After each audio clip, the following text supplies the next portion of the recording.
And I don't want to say anything derogatory about that because I think all that process is very, very useful. But a lot of times those mission statements became something that, you worked on and you got it refined and then you print it up and you put it on the wall and forgot about it. A number of years ago, Naren, you'll probably remember this. I think you were in college when this was kind of trendy, but there was a lot of business writing around, things like a mission statement. Yes. And a vision statement, those kind of things. And I don't want to say anything derogatory about that because I think all that process is very, very useful. But a lot of times those mission statements became something that, you worked on and you got it refined and then you print it up and you put it on the wall and forgot about it. Yes. Yes. Right. Like I can't think of too many organizations that actually lived it.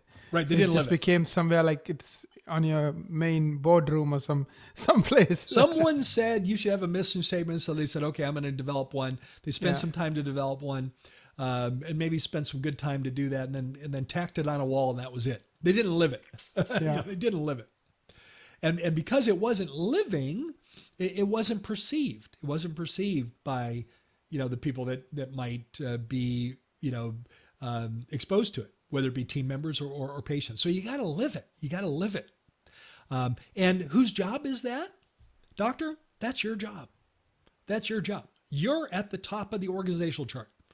You have got to be the one that drives the culture around your why. You've got to talk about it. And the more important than talking about it, you've got to model it.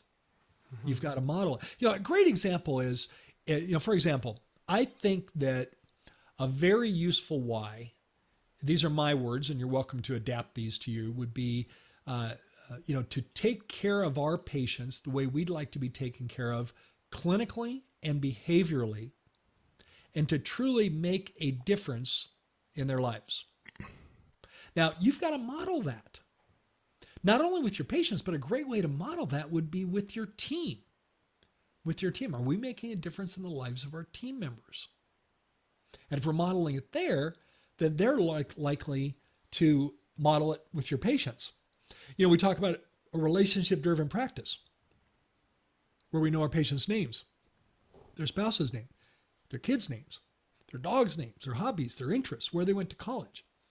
We know about their family history. We know that sort of thing. How much, doctor, do you know about your team members?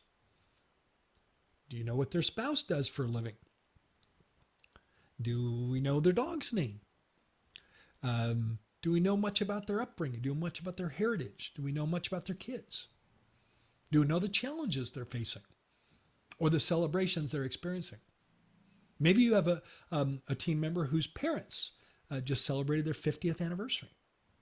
How much do you know about that?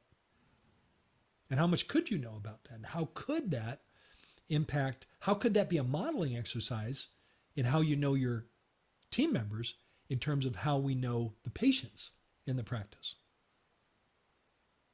So I think it's a very important subject. And I don't mean it to be like academic and arcane, but how can you apply this, every day, your why? What is it about? And I think if you become intentional about talking about this in your practice and modeling it, it'll be something that has a very positive effect on your practice, kind of like the positive snowball rolling downhill, that gains momentum. And I think it'll have a very, very positive impact on your practice.